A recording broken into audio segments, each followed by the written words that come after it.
Alô, alô, boa noite, testando som. E aí, Mário, tudo bem? Boa noite. Tudo ótimo. Muito obrigado pelo convite.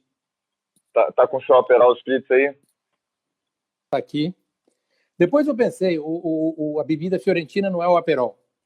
Eu devia ter falado, devia estar tomando um Negresco, que é o drink típico de Florença, que foi criado lá. Eu não sabia, Inclusive não. o Então, hotel onde foi criado, o bar, tá tudo lá. Quem quiser ir, pode ir, que tá lá. O barman eu Ainda- imagino que não seja o mesmo, mas o resto tá lá. Você não duvidaria nada, cara. Lá Sendo lá, é capaz de ser o mesmo. tem uns garçons de cento e poucos anos, né? Deve estar a mesma turma lá. Então, sejam bem-vindos todos os amigos aí. Eu espero que todo mundo esteja saudável. Eu acabei de recuperar de um pouquinho de Covid, a gente estava conversando aqui. E agora já não estou mais, graças a Deus. Passei da quarentena e eu posso agora encontrar com vocês todos aqui no Instagram. A gente está aqui hoje com o meu amigo Mário Nogueira. Ele é a letra N do prestigioso escritório NHM em São Paulo. Ele se especializa em M&A, Mergers and Acquisitions, grandes negócios, compra e venda de ações de empresas privadas. É um cara internacional, já viajou o mundo inteiro várias vezes e tem casa em Florença, que todo mundo já está invejando um pouquinho. Ele é um grande apreciador de arte e da história e nossas conversas, como sempre, foram muito edificantes. Resolvi convidá-lo aqui para todo mundo ter um gostinho também das nossas conversas, né, Mário? Muito obrigado. Você está em São Paulo? Obrigado pelo convite. Estou em São Paulo. Hoje eu estou em São Paulo. Bom, agora a gente não consegue sair daqui, né? Mas você não tem viajado mais não, né? Esse ano não. Eu tive na virada do ano, lá estava na Itália, estava em Florença, mas depois que eu voltei, em meados de janeiro, a minha ideia era agora, no meio do ano, ter viajado. Minha filha para um lado, meu filho para o outro, e eu, eventualmente, ia com a minha mulher para Florença. Mas aí, com a pandemia, não dá nem para entrar na Europa, nem que a gente queira. E você ficou sabendo lá se Florença foi muito afetada pela... Foi. A Itália toda foi bastante afetada. Sim. Então, por exemplo, nós temos grandes amigos nossos que têm, vamos chamar de hotel para facilitar o serviço. Não é bem um hotel, é um misto de aparte hotel com hotel. Uhum. E durante 3 ou 4 meses eles tiveram 0 de hóspedes. 0. Nenhum hóspede. Ou seja, o turismo... eu acho que a Itália deve receber qualquer coisa como uns 50 milhões de turistas por ano. Deve ter caído para... Porque nem europeu podia ir, né? Aliás, deve ter fechado Itália, muitos hotéis, né? Muitos hotéis, muitos restaurantes, muita coisa deve ter fechado. Na Itália, durante algum tempo, o turismo interno estava proibido. Se você morava na Lombardia, você não conseguia sair para ir para a Toscana. Você não saía para o sul. Então, pessoal de turismo foi muito, muito duro na Itália. E eles têm uma dependência grande. Florença, por exemplo, tem alguma indústria ali na Toscana, tem alguma coisa, mas eles são, a cidade especificamente, altamente dependente de turismo.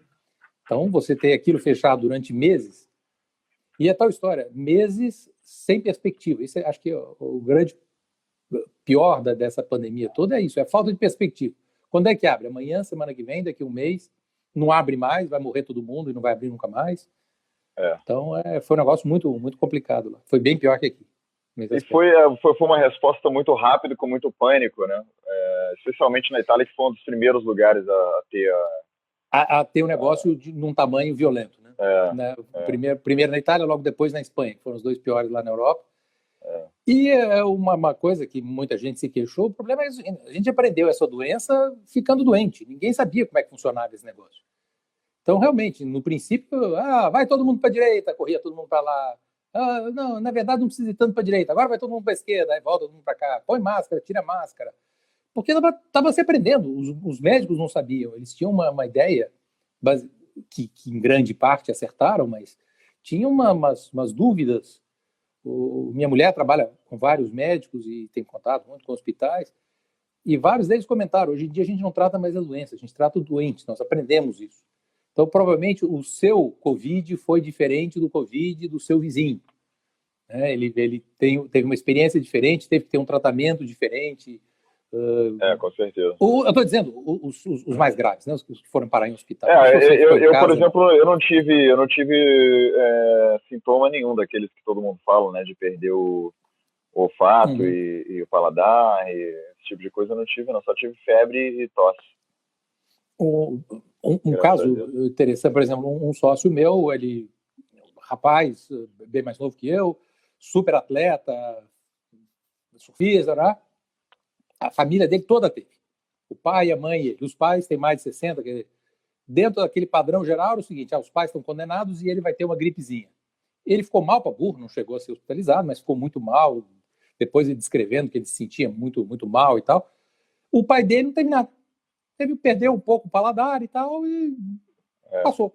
Então, ao contrário de tudo que a gente previa, dentro da mesma família, ali, e o irmão dele conviveu com todo mundo, não teve nada. Fez o exame negativo. Não dá para esperar nada, né? Não tem uma coerência. Sabe? Exato. Nós estamos aprendendo como é que funciona esse raio desse troço. Aí, quando a gente aprender tudo, é mais ou menos como criar filho. No dia que você sabe tudo, ele já cresceu, saiu de casa. Aí você descobre que você fez um monte de coisa errada. Mas não tem como, não vem com o manual. É verdade, eu também tenho, você sabe, tenho 2 filhinhos e todo dia a gente... Eu estou começando a acabar os meus, você ainda está começando os seus. Então, já está terminando ele já? Mais ou menos. Meus filhos estão com 17, com 18, o outro com quase 17. Daqui a pouco você fala, vai embora daqui, tchau. O mais velho, ano que vem se forma, meados do ano que vem se forma e já está querendo estudar fora. Ele estuda na escola britânica aqui em São Paulo, então já está se preparando para ir para a Inglaterra. Ele estuda na São Paulo? Estuda na São Paulo. Que legal. Desde 3 anos de idade. Eu sei, uma época vocês estudaram lá. E eles gostam muito da escola. E meu filho, no final do ano agora está acabando. E minha filha ainda falta um pouco mais, ainda faltam 2 anos. Quer dizer, 2 anos mais esse, né? Mas também quer ir para o exterior. Então, daqui a 3 ou 4 anos, vamos ficar eu e minha mulher só. E eles querem fazer o quê? Eles já sabem? Querem o meu filho quer fazer ciências políticas e minha filha, a vida toda, falou que ela queria trabalhar com moda. Então, queria fazer administração em moda e tal. 5 meses para cá, descobriu que não, ela quer fazer... Não, e descobriu que existe um negócio que são chamados ciências criminais, que é um pouco dessa psicologia aplicada ao crime. É o CSI. E ela descobriu que existe nossa, mas esse curso em Londres é maravilhoso, é tudo que eu sempre quis estudar, não sei o quê. Que legal. Então, tá ameaçando mudar. Vamos ver. Como para ela ainda faltam 3 anos, tem bastante tempo. Bom, aí, esses técnicos de CSI da vida, especialistas, sei lá como é que chama isso, perícia criminal, eles ganham muito mais do que o pessoal do mercado da moda, né? Só por isso eu acho que exato. É menos glamuroso, mas deve ganhar mais. Mas o glamour não enche a geladeira. Né? Exato. Mas então, em princípio, tem mais 2 ou 3 anos aqui, só que eu consigo, vamos dizer, ainda educar as crianças depois. Bom, qual foi a última vez que você foi para Florença? Foi em janeiro desse ano. Nós passamos o ano novo lá. Então nós tínhamos combinado com a família da minha mulher. Meu cunhado mora nos Estados Unidos, nós aqui, a outra irmã da minha mulher aqui também. E aí nós combinamos, fomos todos para lá. E esse casal de amigos nossos que eu falei que tem esse hotel, como nós fechamos, sei lá, talvez 1/3 de um dos hotéis deles, eles cederam uma sala para nós contratamos um catering daqui, que indicado por eles, ela mandou várias opções de catering lá, de buffet. Nós contratamos aqui do Brasil, coincidentemente, nós não sabíamos disso, mas foi pelo preço e pelo menu que eu ofereci, contratamos uma senhora que tinha trabalhado no Brasil. Então, ela falava português correntemente, além de tudo, a dona Elisabetta. E aí nós começamos, todo mundo que a gente encontrava, vamos passar o ano novo, e vários aceitaram. Para você ter uma ideia, nós acabamos conseguindo juntar 31 pessoas no ano novo lá em Florença. Uau, caramba! E aí teve gente que chegou, passou o ano novo e foi embora para outros lugares, que ficou um pouco mais e voltou. Nós ficamos até o dia 15 lá e foi muito divertido. Foi uma experiência muito, muito boa lá. E é bom lá o ano novo? Como é que é Florença, o pessoal festeiro? Porque italiano no geral festeiro. Tem. Eles, tradicionalmente, a prefeitura organiza várias festas. E é publicado antes. Então, cada praça tem um tipo de música. A praça perto desse hotel onde nós passamos o Ano Novo tinha música dessas bem modernosas. Mas na Piazza della Signoria, que é aquela praça que todo mundo conhece, que tem as estátuas, que tem o Davi, normalmente é música clássica. Aí no fundo tem o Innocenti, eles têm outra música, eles tinham aquelas músicas americanas, não era Negro Spirituals, mas coisas do tipo, aquelas músicas religiosas americanas. Sei, tipo gospel, tipo gospel, exato, gospel. Então, na verdade, você pode escolher a festa que você quiser. Legal. Agora, esquema europeu. Público vai até 1h, 1 e pouco da manhã, aí acabou, apaga a luz, todo mundo, fazer silêncio e tal. Obviamente, aí você tem as festas privadas que vão embora até a hora que quiser. Mas em público eles costumam ser mais contidos, mesmo sendo italianos, são mais contidos um pouco. Eu não fui na festa. E aí tem foguetório à meia-noite, aquela coisa toda. Legal. E você, com que frequência você costuma voltar para Florença e para o seu apartamento? Você que se considera morador lá, né, também? Morador de lá Não, eu não chego a ser morador lá. Eu passo, no máximo, somando tudo, não chega a 1 mês por ano. Peraí, eu tento ir 2 vezes por ano. Houve um ano excepcional que minha mulher conseguiu, por razões de trabalho, essas coisas todas, conseguiu ir mais vezes. Então, num ano, ela foi 4 vezes. Mas foram 3 que ela foi a trabalho e 1 que nós fomos passeando. Então, ela tinha que trabalhar em Roma. Hoje em dia, Roma, Florença, de trem, você gasta 1h40. Você vai lá na Terme, pega o trem, 1h40, você está em Florença.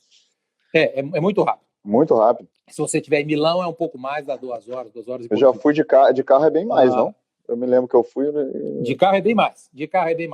Bem mais. Claro que o carro tem vantagem de ser o carro. Agora, o carro, nas cidades italianas em geral, e Florença especialmente,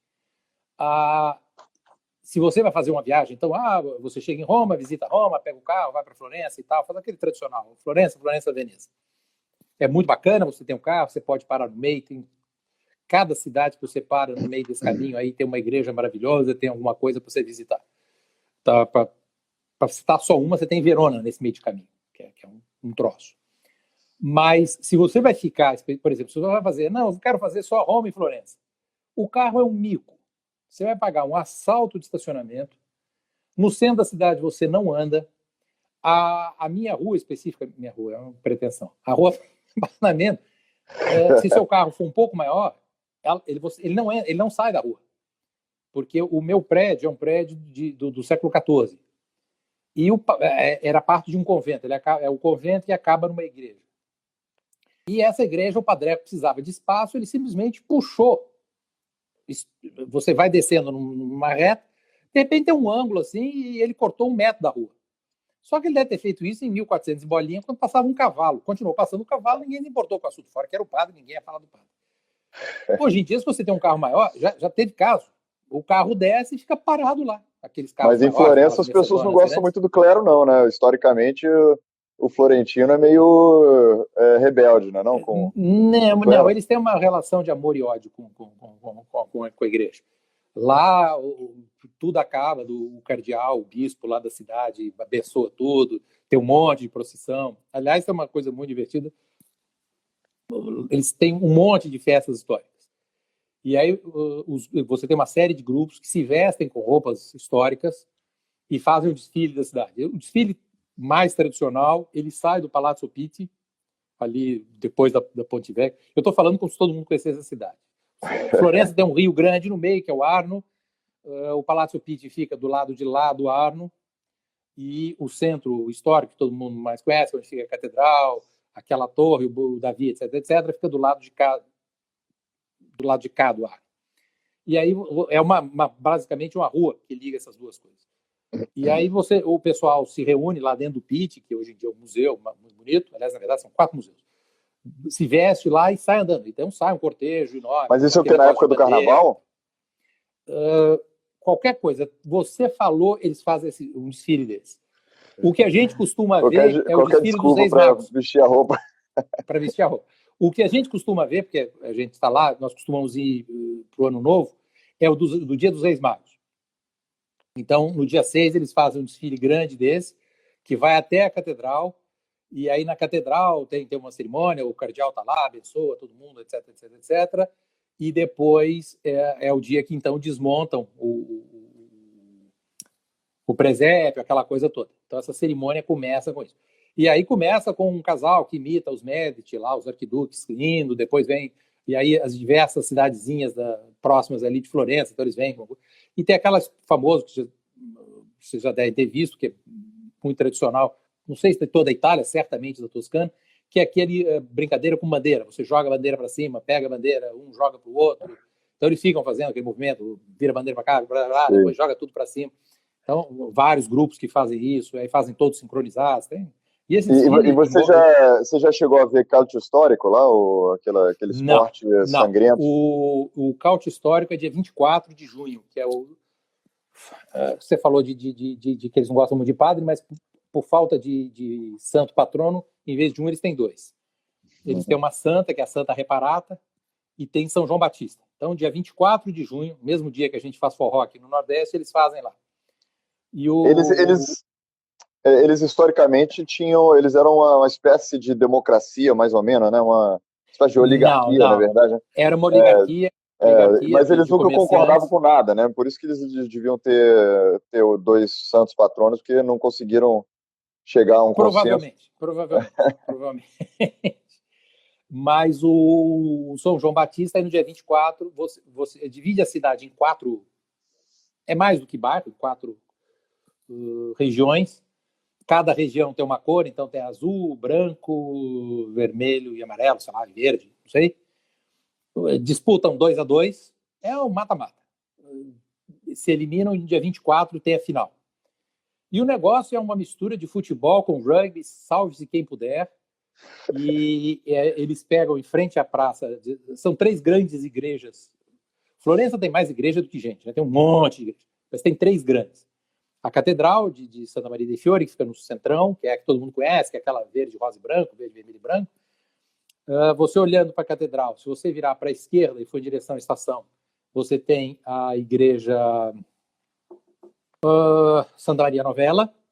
E se você for para a direita, para o fundo da Catedral e continuar em frente, você chega na grande igreja franciscana, que é Santa Croce, que é o Panteão. Tem a turma toda importante, está todo mundo enterrado lá. Uma coisa importante, o fiorentino nas artes mais famoso em todo lugar, que é o Dante, não está enterrado lá. Tem o túmulo dele lá, mas é vazio. Não tem ninguém lá dentro.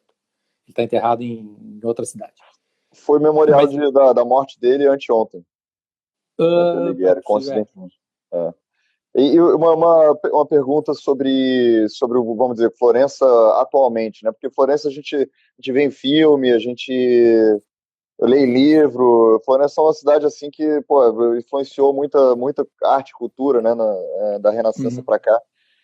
Só que o que eu queria saber é o que você acha de hoje em dia a cultura, se hoje em dia tem artistas, como é que está a cidade viva?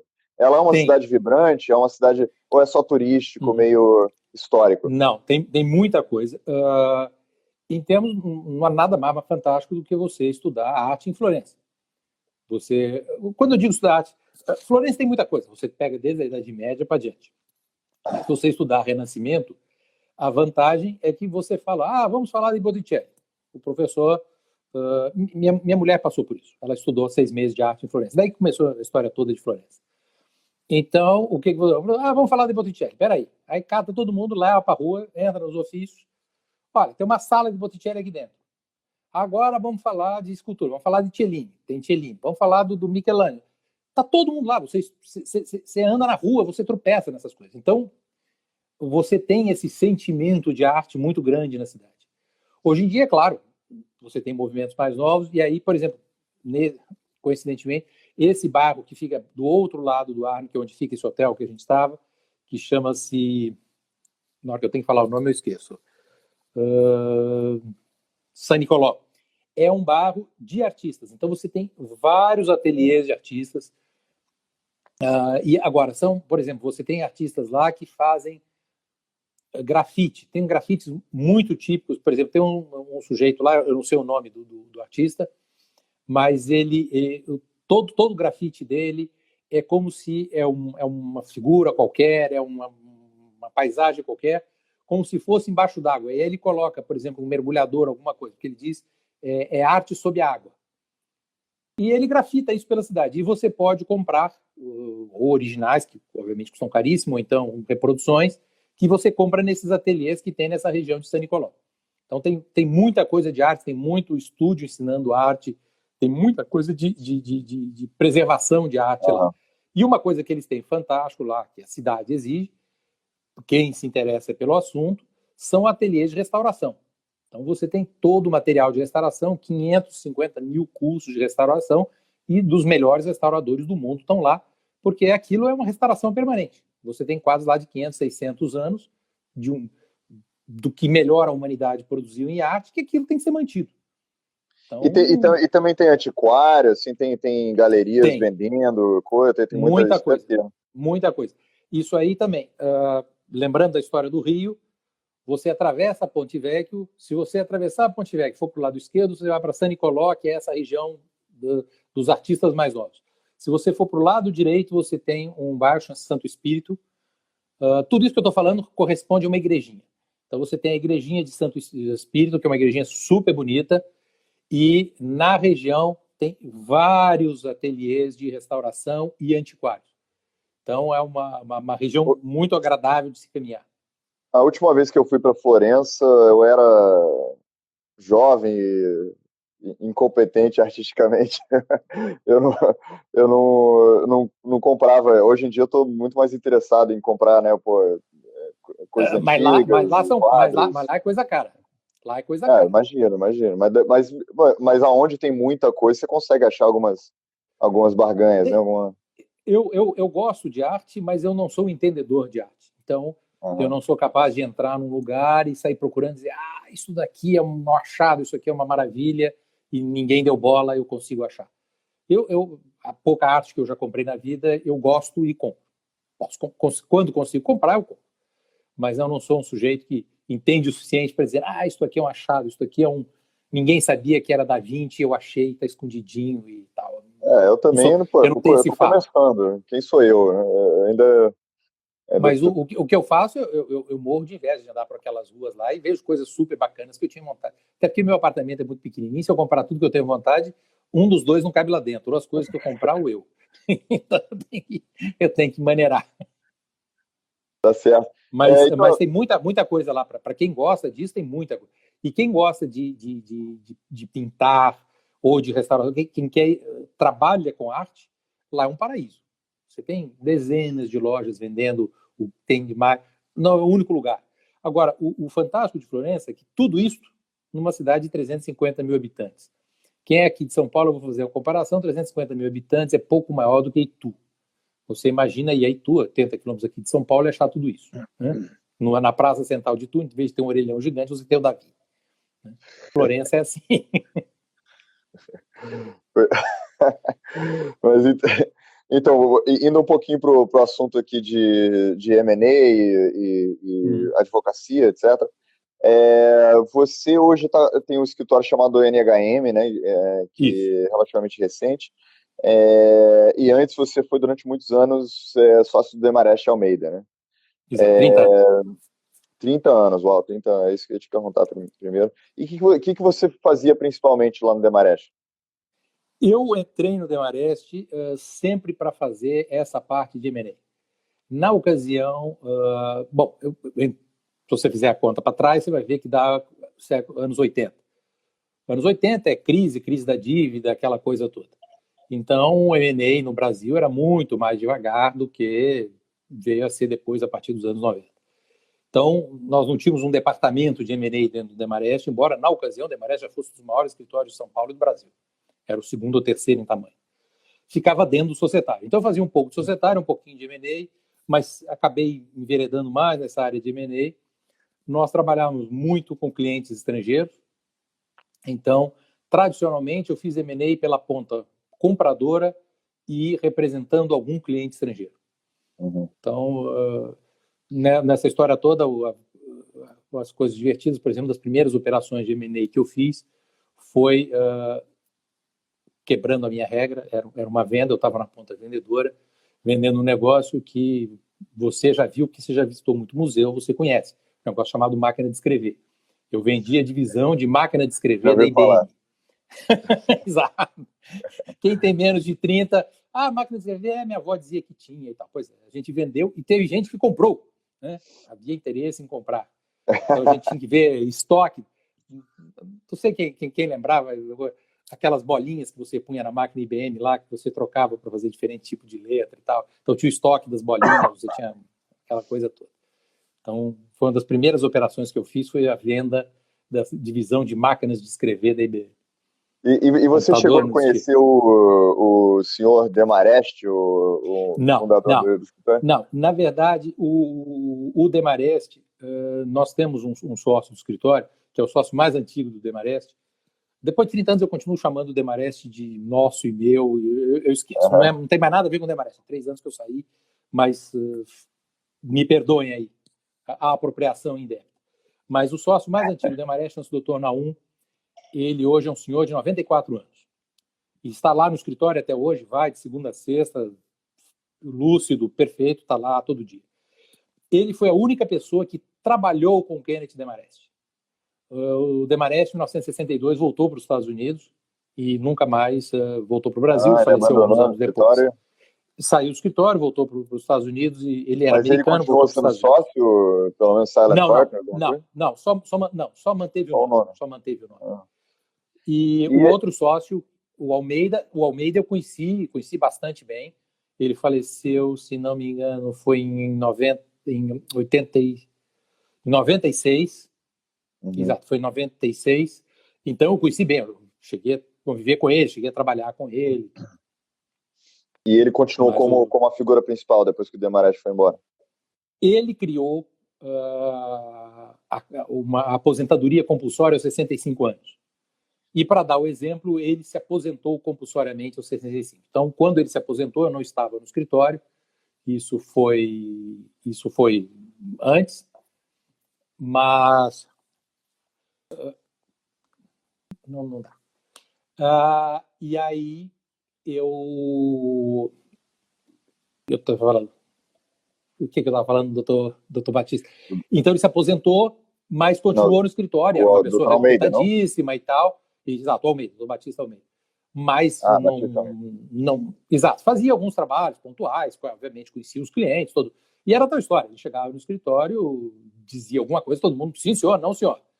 Mas ele já não trabalhava, já não estava à frente das operações, nem nada. Entendi. Ele ficou no escritório até morrer. Eu vi uma história um dia que você me contou que o Demarest tinha um envolvimento com espionagem com os Estados Unidos. É verdade, é verdade. Se você puder mais ou menos contar essa história e uma pergunta fica no final, você acha que é por isso que ele foi embora do Brasil? Bom, a história é o seguinte, o Demarest era um cidadão americano que primeiro veio para o Brasil em 1930 e pouquinhos, como advogado de uma empresa de eletricidade, não a Light, uma concorrente da Light que existia aqui em São Paulo. E aí ele trabalhou aqui, nisso estoura a Segunda Guerra. Eu não sei se ele já tinha algum envolvimento com o governo americano, mas ele algum conhecimento tinha dessa língua estranha chamada português, e quem tem algum conhecimento de Segunda Guerra deve lembrar que Portugal, como ficou neutro, era o paraíso de todas as espionagens alemãs, americanas, inglesas, todo mundo foi parar em Portugal. E aí ele foi ser attaché da Marinha Americana em Lisboa. E com isso ele trabalhava no departamento de espionagem, contra-espionagem lá. E uma história que não é invenção, nem foi contada por ele, nem ninguém da família dele, isso aí é um fato histórico, está citado em vários livros, e hoje em dia quem quiser pesquisar, os arquivos da Segunda Guerra começaram a ser abertos alguns anos atrás, então hoje em dia são de livre acesso, só você digitar na internet aí, Kenneth Demarest vai aparecer.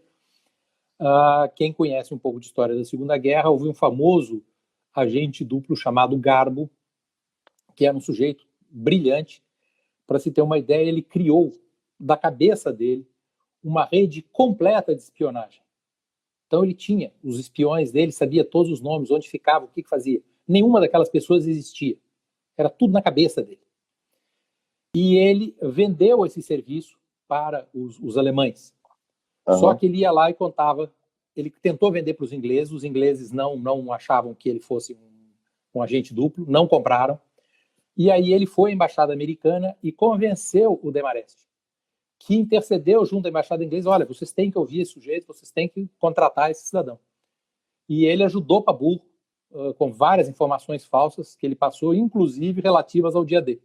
Tanto que o Garbo, se não me engano, depois da guerra recebeu, era um homem, embora tivesse esse apelido de Garbo em homenagem a Greta Garbo, ele era um espião masculino, era um homem, eu não sei o nome dele original. E ele, se não me engano, inclusive foi condecorado nos Estados Unidos, na Inglaterra e tal, pelos trabalhos que ele fez, e ele ajudou grandemente as forças aliadas do meio para o final da guerra. E o fantástico dele é essa história que ele criou uma rede de espionagem que não existia, tudo na cabeça dele, e nunca foi pego pelos alemães. Com todos os inquietos lá, ele nunca tropeçou e falou alguma besteira. E o Demarest teve a grande coisa de acreditar nele e vendê-lo para o serviço secreto inglês. E não tinha uma história de que Demarest poderia existir uma especulação que o escritório tinha sido uma espécie de frente para poder justificar Não, o escritório é muito depois disso. O escritório surgiu em 48, já tinha acabado. Mas não tem nenhuma especulação sobre isso? Eu achava que eu tinha lido isso em algum lugar. Que o escritório podia ter sido usado. Se ele continuou ligado ao serviço secreto americano, eu não tenho informação. Talvez porque isso até não seja público. Eu não tenho informação. Pode ser que ele tenha continuado. Não, realmente eu não tenho essa informação. Não, eu tenho a desconfiança que sim, por isso que em 62, quando a coisa começou a esquentar, ele sumiu. Mas isso é achismo puro. Eu, obviamente, eu não o conheci. Uma vez eu conheci a filha dele e eu perguntei na bucha: por que vocês foram embora do Brasil? Ela falou: não faço a menor ideia. Meu pai e minha mãe nunca tocaram no assunto. Um dia nós chegamos em casa, ele falou: arrume suas coisas que nós estamos voltando para os Estados Unidos. Nunca mais voltou para o Brasil e, como bom espião, bem treinado, nunca tocou no assunto. A filha dele não fazia a menor ideia por que razão eles tinham voltado para os Estados Unidos. Ou ela também foi muito bem treinada e não comentou uma palavra comigo. E olha que foi um jantar regado a muito vinho. No final ela devia estar bem alegrinha, mas não entregou. Legal, essa história é muito boa. Então, a primeira parte é verdade, é pública, está aí, existe. Ele era espião, com certeza ele era envolvido no serviço secreto, isso é certo. Durante a Segunda Guerra, isso é certo. Ele era o attaché naval em Portugal e trabalhou na espionagem americana, não tem a menor dúvida. Depois de 45, a conjectura. Eu posso estar dizendo uma grande mentira sobre ele, como pode ser uma verdade, mas é pura conjectura da minha parte. Mário, como é que está o mercado de M&A ultimamente, especialmente com a pandemia? Os investidores estão mais cautelosos? Como é que está a cena no geral? No começo da doença, eu acho que o mercado deu uma parada, porque as pessoas ficaram meio assustadas com a insegurança de toda a situação, de como seria. Eu acho que os ativos perderam muito valor. Quer dizer, como é que... Aqui eu vou usar um exemplo que pode ser até um péssimo exemplo, mas só para ficar bem claro. Quanto é que valia a cadeia Hilton antes da pandemia e depois da pandemia? Será que esse troço vai abrir de novo? Uma das grandes cadeias de hotel do mundo. Vai vender ou não vai ter hotel? Não vai ter turismo ou não vai ter turismo daqui a um ano? Ou daqui a 2 anos? Pode ser que seja daqui a 5 anos. Ou seja, sua empresa vale 100 bilhões de dólares ou vale 1 bilhão de dólares ou vale 20 reais? De uns meses para cá, que a coisa começou, eu não sei se a coisa clareou, se as pessoas começaram a não dar muita pelota mais. Você que está no Rio de Janeiro, é só você olhar pela sua janela aí no domingo, a quantidade de gente que está na praia se lixando para o vírus. Está começando a retomar. A gente sente que as pessoas estão começando a olhar, mudou totalmente. Já estão começando a ver interesse. Eu acho que hoje em dia você já consegue razoavelmente precificar um ativo. Então, eu acho que vai retomar, sim. O Brasil teve um evento que foi uma desvalorização grande em relação às moedas fortes, euro e dólar e as outras.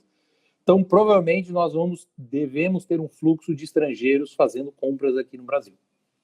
Então, eu imagino que nos próximos 6, 8 meses deve retomar com alguma força esse mercado de M&A. Porque o pessoal já está começando a agitar. E o NHM faz outras coisas também, né? Além de M&A. Exato. Se tiver gente aqui precisando de serviços, assim, só para a gente informar as pessoas. Basicamente, quando eu saí do Demarest, a minha ideia era continuar fazendo M&A mais alguns anos. E a minha visão é que você fazer M&A sem tributário não existe. Você não consegue fazer. Quer dizer, você faz. A operação vai custar 100 em vez de custar 10 como ela deveria. Então, você precisa de um bom tributarista do seu lado. Então, a minha primeira providência foi procurar alguém que abrisse o tributário comigo, que foi o H. Então, o escritório começou com NH. E é uma tributarista, grande formação acadêmica, que é a Florence. Entende tudo de imposto aí, já está há muitos anos no mercado e tal. Ela concordou, vamos montar. Aí, coincidentemente, saíram mais 2 sócios do Demarest, por outras razões, que não tem nada a ver com a minha saída. Um deles fazia societário comigo, que é um dos M's, que é o Thiago, veio completar isso na área societária, e veio o Henrique, que é nossa parte trabalhista, que já tem quase 20 anos de experiência na parte trabalhista. Então, basicamente, o que a gente faz? A gente já tem, a partir daí nós fomos montando, hoje em dia tem outras áreas, nós temos a área regulatória, temos a área de direito público, agora nós está entrando uma pessoa que faz também a parte de energia, enfim, hoje em dia nós temos um aspecto bastante maior, fazemos a parte de contencioso tributário e tudo. Então, basicamente, o escritório está preparado para atender empresas. Nossa vocação não é atender pessoa física, embora tenhamos um ou outro. Quando você está montando escritório, você faz qualquer coisa.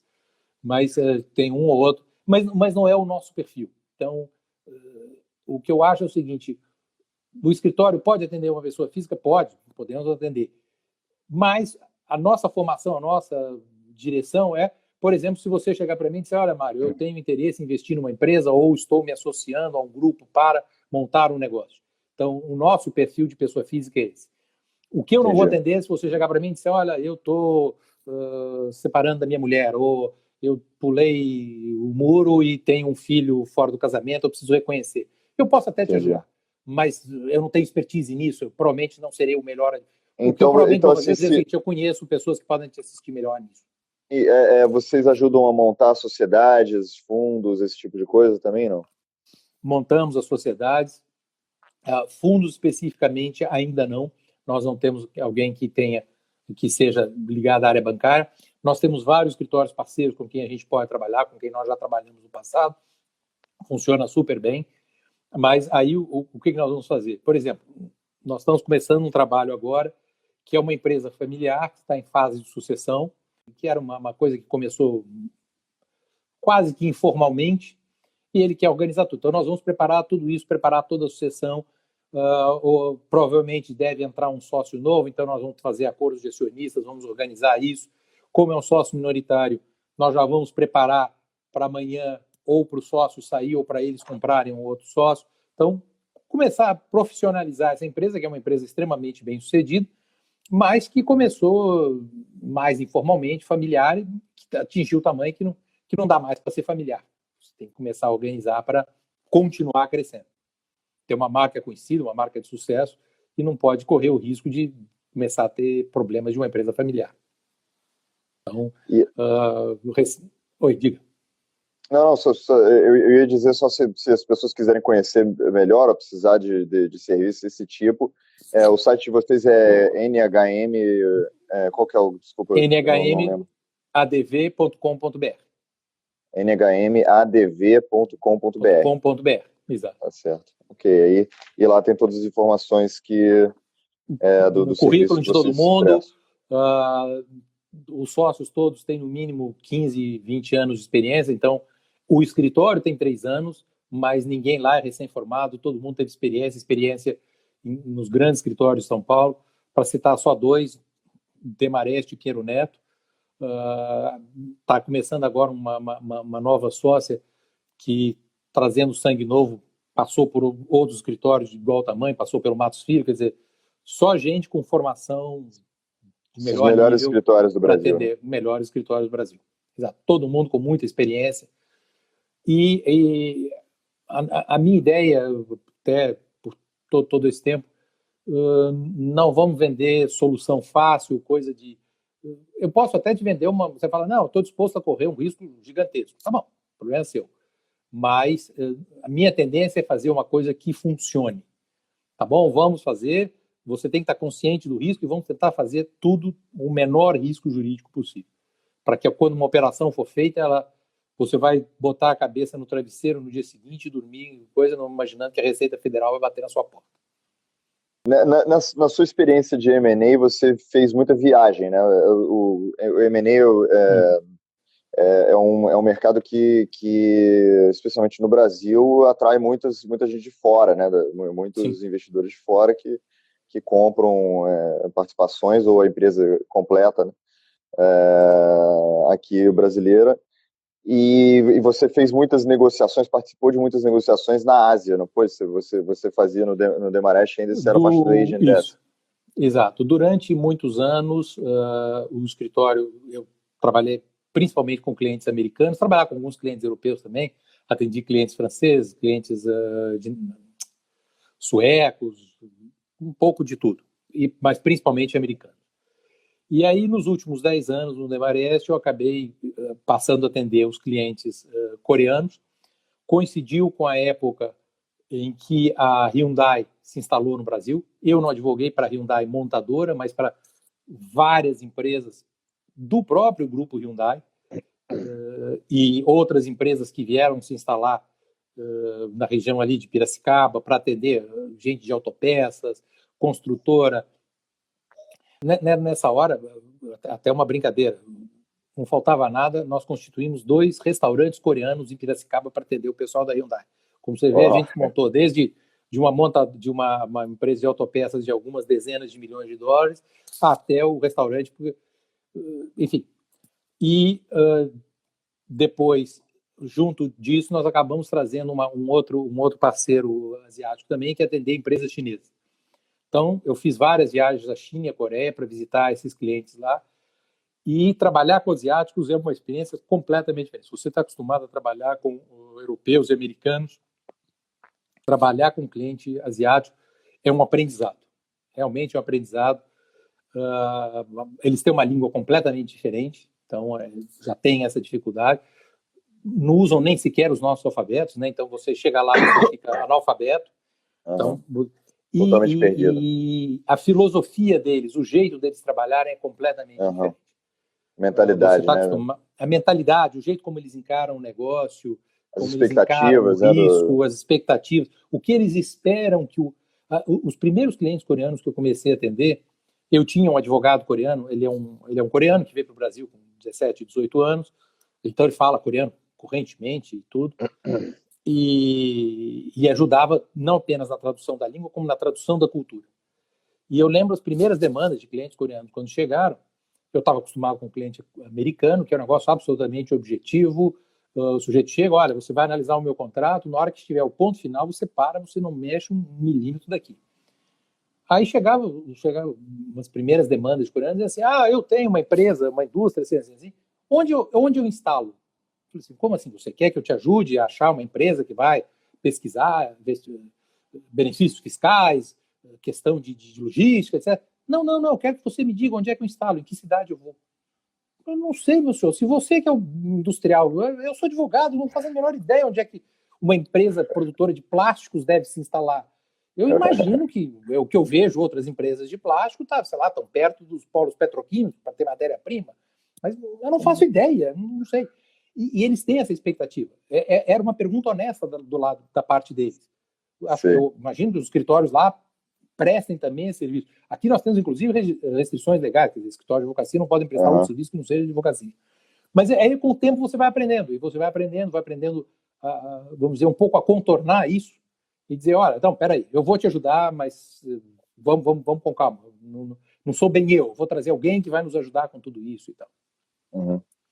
Mara, a gente tem agora mais uns 10 minutos restantes para a gente conversar. eu vou, se você não se incomodar, ver algumas perguntas do público aqui, claro. que ainda não fiz nada, pode ser? Claro. Vamos ver. Essa aqui é interessante. Ó. Você consegue ver a pergunta aí? Qual o risco que você já cometeu que o resultado foi extraordinário? Assumir o risco? Você assumiu. Vamos dizer, vamos separar as coisas. Como advogado e como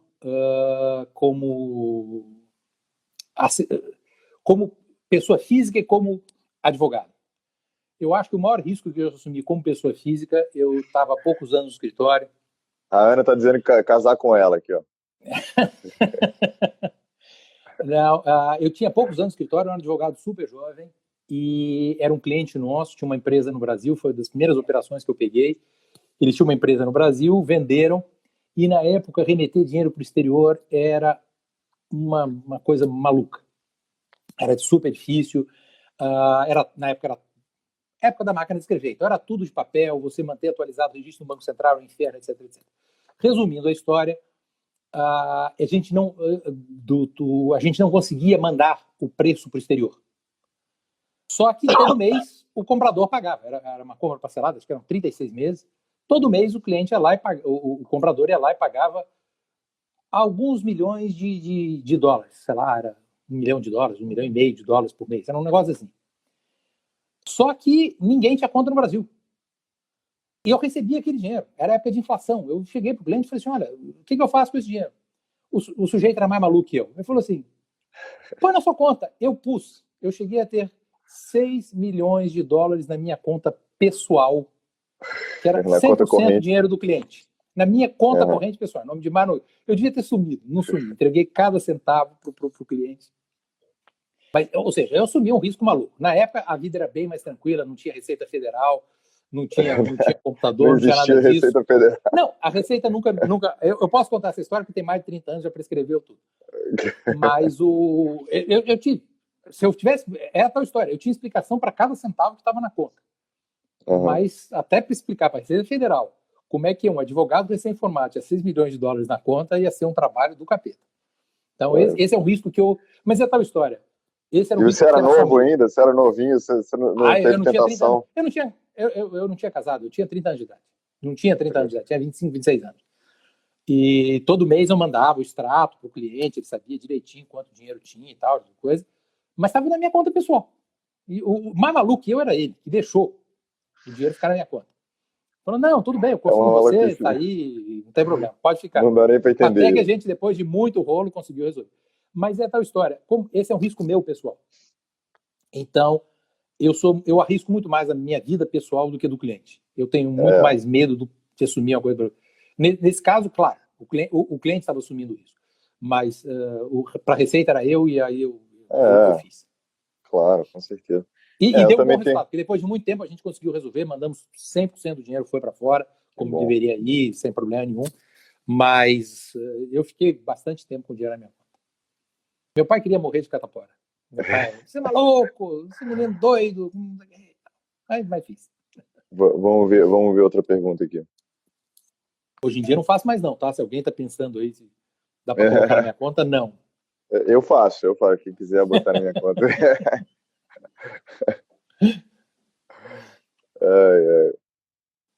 Olha só, tá, essa aqui é uma pergunta. De que maneira os espiões... Oi? Eu não sou especialista na história da Garbo, mas o que ele dizia era o seguinte, ele chegava para os alemães e dizia, olha, eu tenho Rapidinho, deixa eu só ler a pergunta para quem só estiver ouvindo. De que maneira os espiões existiam só na cabeça dele? Comunicavam telepaticamente ou falsidade ideológica? Não, era todo mundo inventado. Então ele chegava para os alemães, porque ele era um agente duplo, ele atuava contra os alemães, e ele chegava e dizia, olha, eu tenho um espião que trabalha no Ministério da Guerra inglês e que me conseguiu essa informação. E passava para os alemães. Só que aquela pessoa não existia. Ele não tinha uma... E não é que existia, vamos dizer, um inglês que o departamento de guerra dizia, olha, passa essa informação. Não existia. A rede dele era toda criada por ele. É como se fosse um livro. Ele criou todos os personagens do livro e conseguiu durante 2 anos, 3 anos, eu não lembro quanto tempo ele atuou, manter uma lógica que ninguém desconfiou que aquela rede de espiões não existisse. Inclusive, não tinha risco nenhum de alguém ser pego por uma contra-espião alemão de torturar o sujeito. Não, porque não existia. Só existia ele. Ele era o único que podia ser preso. O resto tudo estava na cabeça dele. Tá tudo montado na cabeça dele. Tinham feito uma pergunta para mim, como raramente fazem uma pergunta para mim, eu vou responder rapidamente. Tinham perguntado qual que é o... Como é que era? Qual que era que tipo de arte que eu gostava. Então, rapidamente falando, a gente estava falando de Florença, de arte. O meu tipo de arte favorito eu sou classicista, né? Eu gosto de coisa mais tradicional e realismo. Mas uma coisa ou outra moderna eu também consigo digerir. Só para ter essa resposta rápida. Eu vou mais ou menos na sua linha. Concorda também? Uhum. Dos modernos, que não é tão moderno assim, eu adoro o Dalí, acho o Dalí fantástico. Ah, também mas aí o Dalí é outro nível, né? O Dalí qual o melhor restaurante? Qual o melhor restaurante de Florença? Comer na Itália é um problema seríssimo. Italiano é o bicho mais chato do mundo para comer. Há restaurantes fantásticos lá, depende do que você quer. Há um restaurante específico, é um restaurante mais sofisticado. Eu vou citar o exemplo, e eu adoro contar história, eu vou contar a história desse restaurante para dizer até por que ele é tão bom. É um chefe fiorentino, chama-se Fábio Picchi, P-I-C-C-H-I. Ele tem um restaurante que se chama... meu Deus. Como é que chama o restaurante? Ana, escreve aí como é que chama. Tibreu. É o Tibreu. E é muito engraçado porque ele tem vários restaurantes, são todos um em volta do outro. Tem vários restaurantes, um deles de comida asiática. Ele chama-se oficialmente Tibleu. Ele goza os asiáticos na bucha. E o Tibreu é um restaurante 5 estrelas, etc, etc. E eu fui com a minha família, meus filhos eram menorzinhos, eu, minha mulher, as crianças. Chegamos lá, o sujeito botou um troço, era uma divina comédia em cima da mesa. Falei, meu Deus, até a gente ia andar nesse cardápio aqui. Comecei a olhar o cardápio, não tinha uma comida, só tinha vinho. E nada dele botar cardápio na mesa. Daí a pouco veio o cidadão, puxou uma cadeirinha, sentou, falou, olha, o que nós temos hoje é o seguinte. E depois ele explicou, eles são relativamente próximos de um mercado, então o jantar do dia é o que o chefe vai e acha que está bom no mercado. Então não adianta você ir lá comer um determinado peixe, ou um fruto do mar, ou uma carne, né? Se naquele dia ele não gostou daquele produto que vai naquela receita, ele não fará para o jantar. Então, mas não significa que é um cardápio pequeno, não. Ele tem 4, 5 entradas, depois uns 3 peixes, depois umas 4, 5 carnes, aves, etc. É um cardápio relativamente grande. Aí pedimos aquela coisa toda e meu filho pediu uma lula recheada com a própria tinta, com aquele coisa. Aí o rapaz que anotou lá, o chefe que anotou, o médico, falou, olha, essa receita é muito forte, você tem certeza que você vai querer? E aí meu filho falou, não, eu gosto muito de lula, vou comer. Quando ele botou a primeira garfada na boca, realmente o negócio tem um sabor fortíssimo. Quem já comeu tinta de lula sabe que é um sabor super forte. Aí ele ficou enrolando, e a pouco veio o sujeito e falou assim, você não está gostando disso aí, né? Olha, sua irmã pediu aqui não é almôndega, é uma polpeta que está maravilhosa. Por que você não eu trago para você a polpeta? Aí meu filho, nessa altura, assim, 12 anos, 13 anos, subiu um machão, ele falou, não, isso aqui tá bom. E ele percebeu que não estava, 5 minutos, ele discretamente colocou a polpeta do lado. Não come isso aqui não, isso aqui tá ruim. Come essa polpeta que tá ótimo. Aí meu filho comeu a polpeta, eu tive que fazer o sacrifício, mas imagina, não ia ofender um chefe daqueles e não comia a lula que ele tinha pedido. Aí quando chegou a hora da sobremesa, pedimos a sobremesa, ele trouxe uma sobremesa especial para o meu filho e falou assim, você foi muito bravo, então eu te dou de presente essa sobremesa. Gente boa aí, para chefe italiano, ele é gente boa, normalmente aí quando acabou, exato, mas quando acabou o jantar, nós fomos falar com ele, muito obrigado, puxa, que gentileza, ele falou assim, não, o senhor tem que entender, nós queremos que as pessoas saiam daqui felizes, seu filho não estava feliz. Eu não estou aqui para vender comida, estou aqui para vender felicidade. Mas é muito carinhoso para chefe italiano esse cara aí, hein? Exato. E não cobrou nem o segundo prato, nem a sobremesa. Isso. Então eu falo para todo mundo, vai no Tibreu, puta restaurante, não garanto que todo mundo vai comer de graça, mas você vai comer maravilhosamente bem e é um restaurante que quer ver você sair de lá feliz. Então, não digo que é o melhor de Florença, mas é muito bom. Mário, você está envolvido num projeto novo, Yes News, né? Qual é o seu envolvimento e por que você escolheu se envolver nesse projeto? E o que é o Yes News? Se você puder nos falar um pouquinho. Na verdade, eu tenho um sócio, nós somos meio malucos os dois, a gente faz uns investimentos paralelos aí, ele também é advogado, e o Yes News é uma empresa de tecnologia. Na verdade, ele é acho que eu posso definir como um portal, e o conceito é você criar um jornal como se fosse um jornal real, um jornal de papel, esse que a gente está acostumado a comprar na banca todo dia, ou que você assina, só que 100% virtual. Então, ele vai ter todas as editorias, vai permitir que as pessoas estejam onde estiverem, você aí no Rio, eu aqui em São Paulo, quem estiver no Paraná, todo mundo entre nessa sala de editoria, trabalhe com o editor, monte o jornal como se fosse um jornal. Quais as vantagens de você ter um jornal eletrônico? Não tem o tempo de impressão, ou seja, o jornal necessariamente trabalha com a matéria de ontem. No momento que você tem internet, você trabalhar com a matéria de ontem, a minha mulher, que é jornalista, ela costumava dizer que jornal de ontem só serve para forrar gaiola de passarinho. Hoje em dia, o jornal de hoje só serve para forrar gaiola de passarinho, porque você já leu a mesma notícia na internet 12 horas antes. O que o jornal traz é um pouco mais esmiuçado, um pouco mais... Você vai poder ter a agilidade da internet com a profundidade que um jornal escrito permite ter. E fora que é um objetivo também desse jornal, do Yes News, é de nós conseguirmos reavivar o jornalismo local.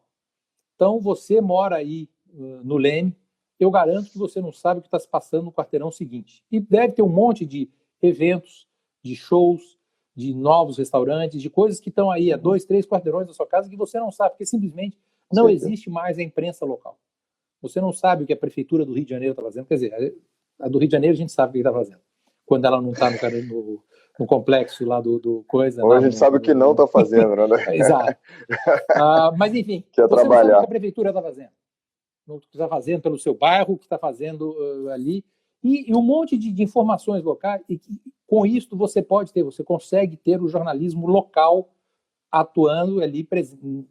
Por quê? Porque, vamos dizer, a internet tem essa vantagem. Você pode ter uma coisa, aspas, infinitamente grande. Então, o conceito é esse. Você pode ter um jornal que você no Rio vai ter um monte de informações do Rio, eu aqui em São Paulo vou ter um monte de informações de São Paulo, e ao mesmo tempo toda a informação de Brasil, de esportes, que um jornal normal deve ter.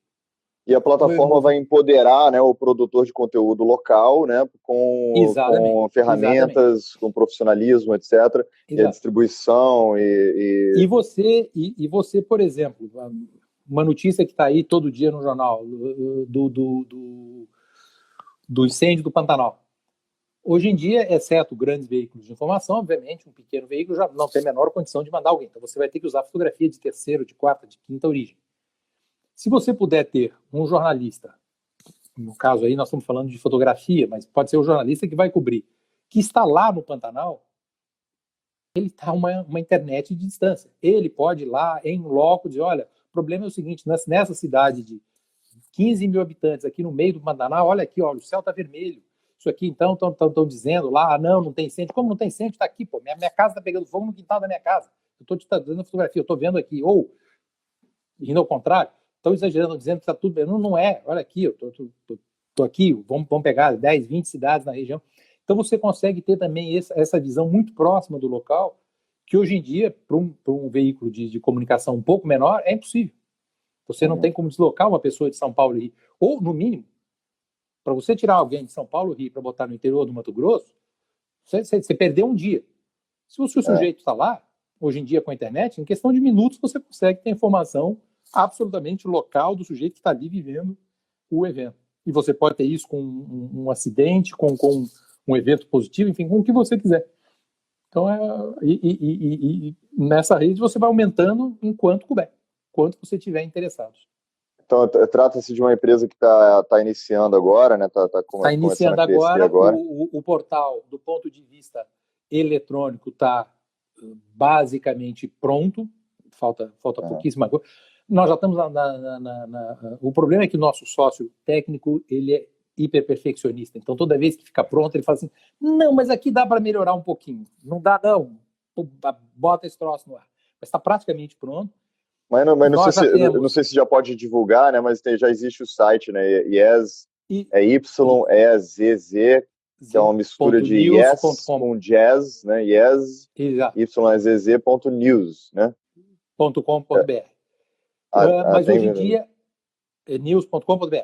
Hoje em dia, ele ainda está em fase de teste. Então, as pessoas vão entrar e vão dizer, não, mas o Mário prometeu uma coisa muito maior. Porque nós estamos testando. Mas nós já temos uma rede razoavelmente montada de jornalistas para começar a tocar isso. A nossa expectativa é que esse troço entre no ar, não 100% de velocidade, mas entre no ar entre agora e novembro, dezembro, já esteja muito mais próximo disso que eu estou descrevendo do que ele está hoje. Entendi. E também, a gente pode ter mais de um jornal também. Nada impede você ter 2 ou 3. E aí vai entrar do gosto de cada um. Tá certo. Bom, acho que não tem mais... Se alguém tiver mais alguma pergunta, faça agora o Cálice para Sempre. Queria te agradecer, Mário. A gente está acabando, daqui a pouco vai acabar o tempo do Instagram. Queria te agradecer a sua presença. Muito obrigado por conversar comigo aqui. Não, é um prazer. E espero que a gente se veja em breve aí, volte o novo normal para poder aparecer em São Paulo. E você tem planos para vir para o Rio, não?